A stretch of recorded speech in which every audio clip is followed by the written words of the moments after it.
이제 우리 인생 살 때 그 어떤 흐름이 있어요, 흐름. 그 사람이 어떤 흐름에서 벗어났을 때 그 사람들이 저거 웬일이야? 이렇게 얘기를 해요. 근데 그 흐름을 계속 유지를 하면 그걸 수미일관, 초지일관 이렇게 얘기를 하죠. 그러니까 과연 복이란 게 뭐냐면 이렇게 일정한 인생의 패턴을 유지하면서 그 영원한 천국까지 이어지는 그게 복이란 말이에요. 여러분 에덴 동산에서 뭐가 복이었죠? 아담과 하와가 하나님과의 관계가 유지했을 때가 복이었던 거예요. 하나님과의 그 말씀의 불순종함으로 말미암아 관계가 끊어졌을 때부터 저주요, 죄요, 죽음이 들어오게 된 거예요. 그러니까 관계, 계속적인 관계를 했는데 그 역사의 흐름이 있어요. 하나님 뭐에 신실하냐면 언약이 신실해, 언약. 에덴 동산을 왜 잃어버렸냐? 에덴 동산을 왜 잃어버렸냐? 언약을 잊어버렸고 계약을 파기했으니까. 그래서 이 원죄를 해결하지 못하고 인간의 반복적 행위를 하는 것이 에덴이야. 근데 첫 아담의 원죄를 해결하신 분이면 예수 그리스도예요.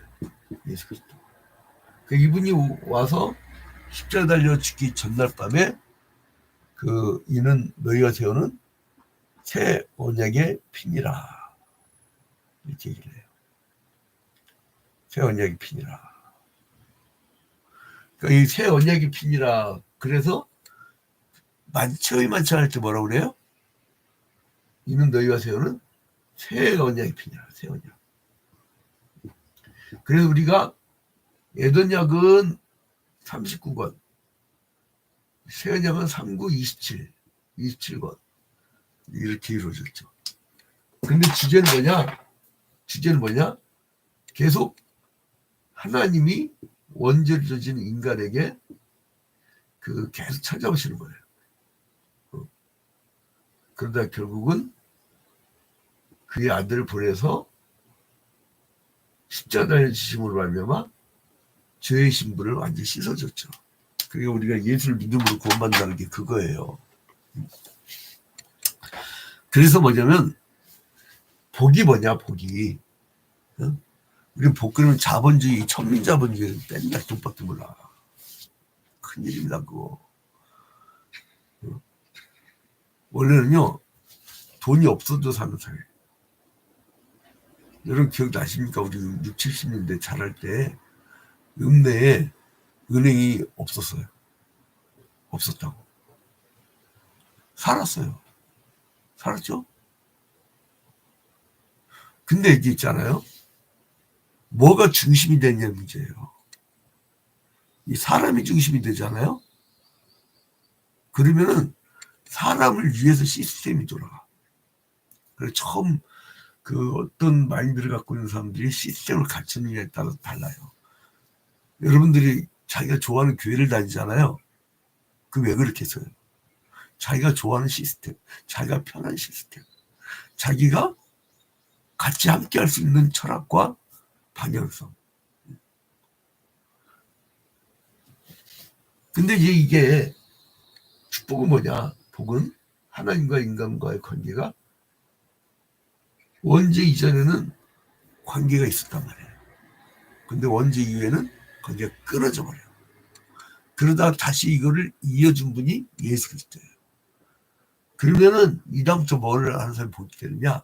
하나님을 경외하는 자. 돈 많은 자가 아니에요. 시스템을 돈이 움직여버리면요. 사회가 잔인해집니다. 돈이 없어지잖아요. 사람들 살 가치를 못 느끼고. 요즘에 저출산 그러는데 아주 간단해요. 이유를 물어봐요. 살 집이 없어 결혼해갖고. 애들 뭐가 돈 갖고 키워야지. 전부 사교육 시장 막 내몰려가지고 그 시스템 안 바꾸면 이 민족 뭐 한 50년 뒤면 없어진다며 이 상태로 가면. 내가 이 민족을 기도할 때마다 무슨 생각이 드냐면 북이스라엘 아하방과 남유다의 문하세 엄청난 우상숭배를 있잖아요. 그 엄청난 불평등, 엄청난 그 범죄들, 탐관오리들. 결국은 하나님이 그 사람들끼리 멸망시켜버리잖아요. 아무리 요시아나 히스기야나 훌륭한 왕이 나타나도 하나님 작정해버리고 끝난 거야. 그러니까 우리가 참 깨어서 기도해야 됩니다. 후손들에서 많이 기도해야 돼요. 후손들에서. 우리 후대들을 위해서. 제가 원래 개척 초기에 청년 전문가답게 청소년 중심, 청년 중심의 교회로 세웠다가 조이동에 들어가니까 평균이 확 높아지더라고. 그러다가 이제 이렇게 이제 점점 고령화가 됐는데 그러다가 이제 불나고 다 떨어져 나가고.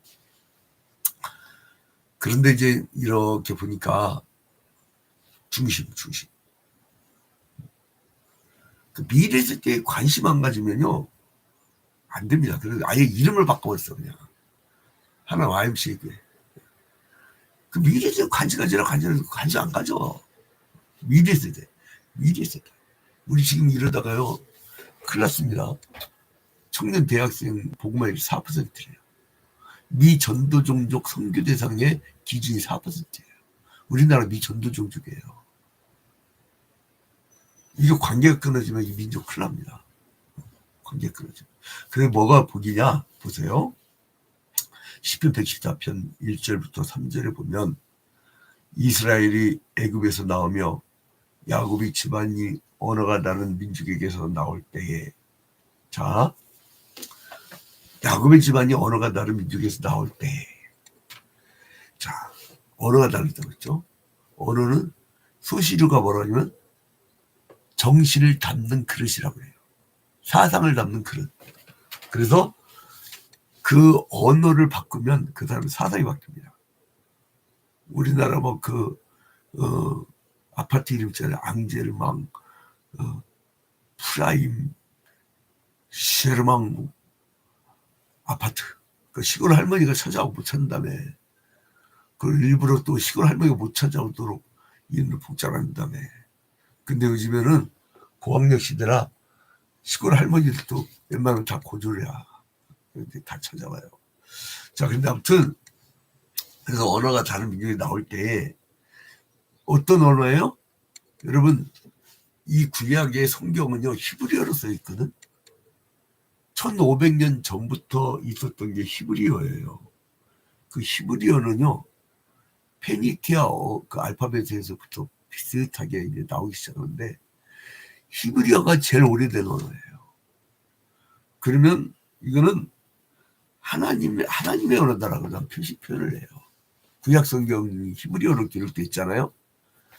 근데 이 언어가 원래는 하나였어요. 하나 언어가. 근데 왜 흩어졌죠? 지들이 하나님처럼 높아지려고 바벨탑을 쌓을 때 하나님이 보고선 이거 웃기거든. 응? 그래서 언어를 흐트러버렸어. 그러니까 같은 셈조어, 같은 히브리어 계통일 거예요. 같은 언어를 쓰다가 이제 이 사람들이 언어가 달라지니까 협조가 안 돼. 이탈리아로 메시볶음 그런데 이 중국 사람이 시에 하면서 이렇게 간다고 그래. 뭔 말인지 몰라 서로. 그래서 협조가 안 돼갖고 바벨탑을 지을 수가 없어요. 언제 그 작탕모이가 되냐면 말을 바칠 때. 각자 있으면 이게 말이 안 돼. 근데 그래서 뭐냐면 1절에 이스라엘이 애굽에서 나오며 야곱의 집안이 언어가 다른 민족에게서 나올 때. 그러니까 하나님의 언어를 쓰던 사람들과 달리 이방의 애굽의 언어를 쓰던 그러니까 그 사람들은 우상숭배의 정신을 담았던 거예요. 애굽어. 이집트어죠. 우리 동료 중에 우리 동문 중에 유해석 선교사가 여러분 코시엄 나고 텔레비 가끔 나오는 중동 전문가 있죠. 그게 저를 같이 공부했던 분이에요. 근데 그분이 이제 그 이집트에 가고 이집트어도 잘하고 아랍어도 잘하고 막 영어도 잘하고 그런 한 7개국 할 거예요. 근데 아무튼 그 언어가 다른 민족에 나올 때 그래서 2절에 보니까 유다는 여호와의 성소가 되고 그러니까 여기서 하나님이 구약시대 때 누구를 택하냐면 유다를 택해요. 그러나 신약으로 넘어오면 누구를 택해요? 모든 백성, 모든 나라. 달라지죠.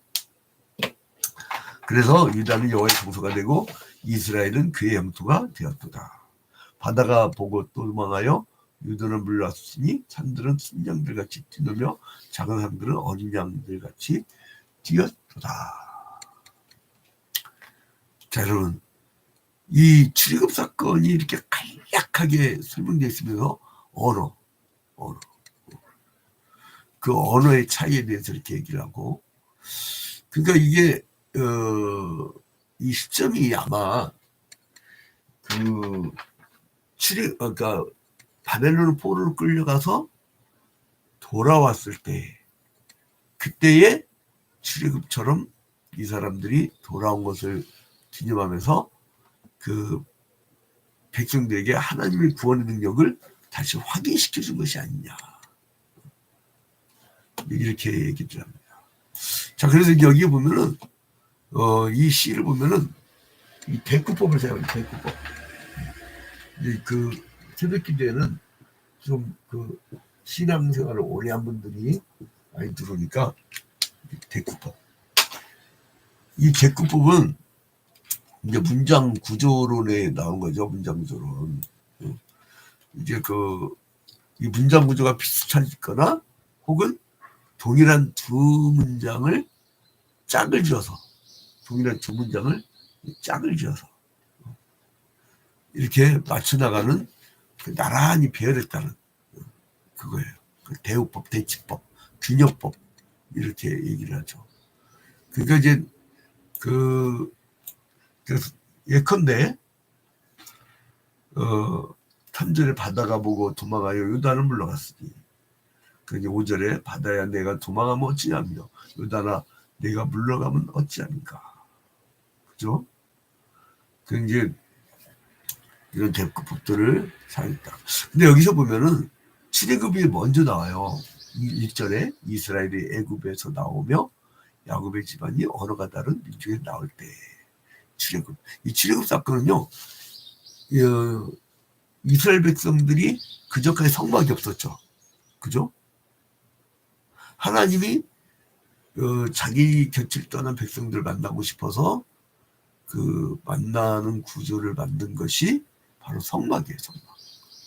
그게 뭐냐면 애굽 땅에 있었으면 성막을 못 지었어. 그러니까 언약 공동체, 신앙 공동체를 만들려고 출애굽을 시킨 거예요. 그러니까 하나님이 우리를 구하는 목적이 뭐냐면 신앙 공동체, 언약 공동체를 회복시키려는 거예요. 그래서 이제 이 아브라함의 자손들을 향해서 하나님이 언약을 세웠는데 이 창세기 12장 말씀대로 애굽 땅으로 종살이로 팔려갔거든. 그래가지고 이게 이제 돌아올 수 없잖아요. 그러니까 핍박하게 하고 이 사람들이 돌아오게 해서 그 하나님의 언어와 세상의 언어가 공존했던 데서 하나님의 언어만 쓰는 것으로 이제 불러낸 거예요. 그러니까 우리가 구원받으면요 제일 먼저 바뀌는 게 언어가 바뀌어요. 마음속에 깊이 막 성령 충만하잖아요. 제일 첫 번째 이다가 할렐루야야. 그냥 할렐루야예요. 이게 막 전파력이 무진장 빠릅니다. 제가 서울 둘레길 강동거리에 그 1차산 코스에 야헬스장 이제 운동하러 이제 올라가면 헬스 이제 하러 가면은 사람들이 항상 할렐루야 할렐루야니까 거기 아예 보편적인 할렐루야야. 이게 파급력이 굉장히 빠릅니다. 그 할렐루야 아줌마라고 옛날 그 70년대 영화가 있었는데 내가 어렸을 때 본 건데 그거죠. 자, 그리고 여기서 보니까 야곱의 집안이 이렇게 나오죠. 1절에. 이거는 시편 115편에 내일 볼 거예요. 거기는 아론의 집 이렇게 나와요. 아론의 집. 이거 동일한 거예요. 그래 이제 마치 이제 유다 그러면은 이스라엘 전체 백성들 얘기하는 것처럼 그거와 마찬가지죠. 자, 그리고 여기 보니까 하나님이 그때 구원하고 딱 끝난 게 아니라 하나님이 구원 사역을 계속 펼쳐준다는 거예요. 그걸 노래하는 거예요. 이 출애굽이나 바벨론 포로 귀한 당시에만 국한한 것이 아니라 이제 우리 성경의 주제인 예수 그리스도가 출애굽이나 바벨론 포로에서 귀환할 때 이때처럼 우리를 죄악에서 구원해 주시다는 거예요. 그러니까 이거는 예수의 구원을 내다보고 이것도 예수 구원을 내다보는 거죠. 그래서 예표, 그림자 이렇게 이야기를 하는 겁니다. 그래서 이제 이 산과 바다까지도 막 순종하는 봐봐요. 자, 봐봐요. 3절에 바다가 보고 도망하며 요단을 물러갔으니 산들은 순양들같이 뛰놀면 작은 산들은 어린 양들같이 뛰었도다. 바다야 네가 도망하면 어찌하며 요단아 네가 물러가면 어찌하는가. 너희 산들아 순양들같이 뛰놀며 작은 산들아 어린 양들같이 뛰놀면 어찌하는가. 어린 양 같아. 그리고 7절에 땅이여 너는 주 앞에 곧 야곱의 하나님 앞에서 떨쳐다. 이 시인은요 출애굽의 사건 때 일어난 이적을 계속 바다와 산과 강 이것을 보면서 하나님의 능력에 놀라 두려워하고 떨다는 것, 그러면서 그 모습을 보고 바다와 강과 산도 순종했다는 거예요. 그리고 이제 이 바다는 하나님의 이름을 성결케 줬고, 그러니까 우리가 그 구약 시대 이 출애굽은 뭐를 상징하냐면 이제 여기 애굽 땅이 있고 홍해가 있고 그리고 광야가 있고 그리고 요단강이 있고 그리고 여기에 가나안 땅이 있잖아요. 이거는 신약적으로 해석하면 뭐냐면 애굽 땅은 우리 원죄 상태, 죄인의 상태. 홍해는 세례를 매 바다를 물을 건너니까 세례. 광야는 우리의 인생길을 매 인생길. 그리고 교회. 이 땅의 교회는 전투적 교회죠. 끊임없이 영적 전쟁합니다. 끊임없이. 초이중에서 교회가 수십 개 생겼다가 없어졌어요. 큰 교회도 들어왔어. 큰 교회도 한 2개가 들어왔었고. 근데 다 깨져나가, 영적 전쟁에서. 이게 엄청나게 영적 전쟁이 치열한 곳입니다. 근데 이제 아무튼 이 광야, 이 인생과 교회를 의미하고 요단강은 뭐를 의미하냐? 죽음을 의미해. 죽음. 그리고 가나안 땅을 뭐를 의미하냐? 영원한 천국을 의미해. 천당. 천국보다는 천당. 천국은 하나님 나라니까 이 땅에 있지만 천당은 저기 올라가야 되죠. 자, 그래서 요단강이 물러갔네요. 요단강이. 요단은 물러갔으니 3절. 바다는 보고 도망하며 요단은 물러갔으니. 왜 물러가요? 하나님의 권능에 여호수아가 복결 뱉는 자들이 앞에 나서게 할 때 이 쫙 갈라지죠. 물러갔고. 그리고 산들은 흔들림으로써 하나님 무서운 어미 앞에서 위협당하는. 그러니까 피조물들은 순종할 수밖에 없어. 근데 이 인간들은 비신앙의 인간들은 나 이해가 안 가는 게 오늘 했잖아. 이거 얼마나 엄청난 우주적 장관입니까? 이거 엄청난 우주적 쇼거든. 요즘에는 뭐 기후위기 때문에 오로라가 막 그냥 북극 지방 아닌 데서도 막 보인다며. 근데 막 오로라 그거 보고도 이 창조주의 오묘하심을 모른다며. 이해가 안 가는 거예요. 그래서 이 산과 바다의 비유를 든 것은 뭐냐면은 출애굽 당시에 이적이 일어났잖아요. 이거를 물러갔다, 도망했다, 무슨 바다가 물이 도망가요, 뭐 물러가요 바다가. 이거 뭐예요? 이거를 의인법이라고. 의인법. 어? 뭐 뛰놀며, 사람들이 뛰놀며 4절에, 어? 그리고 5절에도 바다야 도망하고. 뭘 도망가 바다가. 그리고 요단아 내가 물러가면 뭐 물러가. 어? 그리고 6절 봐봐요. 산들아 신령같이 뛰놀며. 무슨 산들이 뛰놀고 봐서요 여러분. 근데 이거 뭐예요? 다 의인법이에요. 의인법. 그래 이제 생동감 넘치는 거를 이제 보여주는 거예요. 여러분 안 뛰노라. 어? 안 물러가. 안 도망가. 근데도 왜 그래요? 제가 지난번에 말씀드렸어요. 그거는 사물이 그렇지 않더라도 보는 사람의 마음이에요. 내가 왜 맨날 성령 충만 강조하냐면요. 성령이 충만하면 기쁨이 넘쳐요. 그 기쁨이 막 확산이 막 돼갑니다. 그리고 그 기쁨이 넘치다 보면 확신이 오고요. 그리고 이제 그러니까 성령의 9가지 열매 중에 사랑과 희락과 화평, 이게 제일 앞에 오잖아요. 하나님이 사랑을 받은 자는 기쁨이 넘치 희락. 사랑과 희락과 그 화평과 오래 참음과 절제와 이 온유와 자비와 양성과 충성, 이런 그런 열매들이 막 오고. 자, 여러분, 그래서 이제 이 자연인 바다나 강, 산들도 지의 뜻에 순종하면서 물러가는데, 하물며 홍수 나면 그냥 쓸려내려가는 연약한 인간이 하나님의 뜻을 거역한다는 건 어리석은 거예요. 그래서 여러분, 하다못해 바다, 강, 산도 굴복하는데 우리 모두 다 하나님 앞에 굴복하는 세상을 만들어 봅시다. 그게 이 광야길의 길을 가는 우리들의 사명이에요. 그러다가 하다가 못하면 우리 후대가 이어갈 후대를 키워야 돼. 제가 이제 개척 초기 때처럼 그 YMCA에다가 저걸 만들 거예요.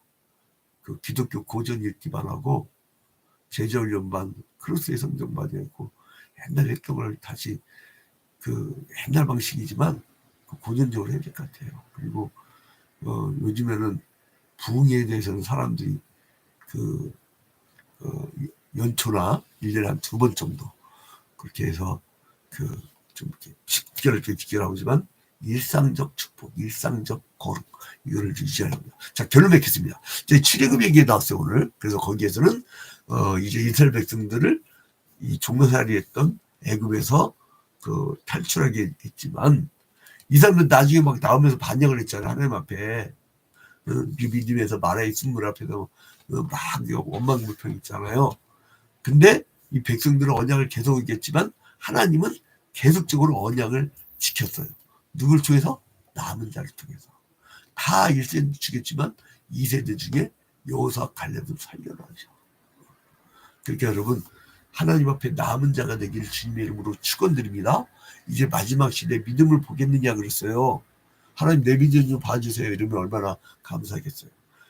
사실은 믿음이란 게 아무리 믿음 좋은 사람들도 옆에서 보면요, 불안도 있고 공포도 있어요. 그래서 이 한계가 있어요, 인간은. 그러니까 뭐냐면 내가 믿는 게 아니라 하나님이 날 믿어주는 거예요. 하나님이 믿어줄 만한 사람이 되는 거예요, 믿음이라는 게. 그래서 이제는 불가능하다는 것을 하나님이 출애굽을 통해서 10가지 재앙을 통해서 홍해바다 갈라지는 걸 통해서 보여주셨잖아요. 그럼 우리가 그 능력을 믿읍시다. 하나님이 나를 믿어줄 만한 그런 사람들로 변해서 마지막 날에 남은 자.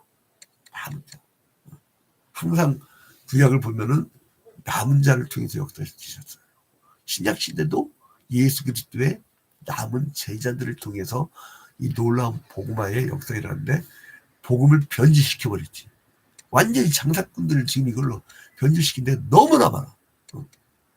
예수 그리스도의 십자가와 부활이라는 본질은 어디로 갔는지, 민족을 위한 십자가도 지지 않고, 우리나라 초대교회는요, 3.1운동 당시에 민족 대표 33인 중에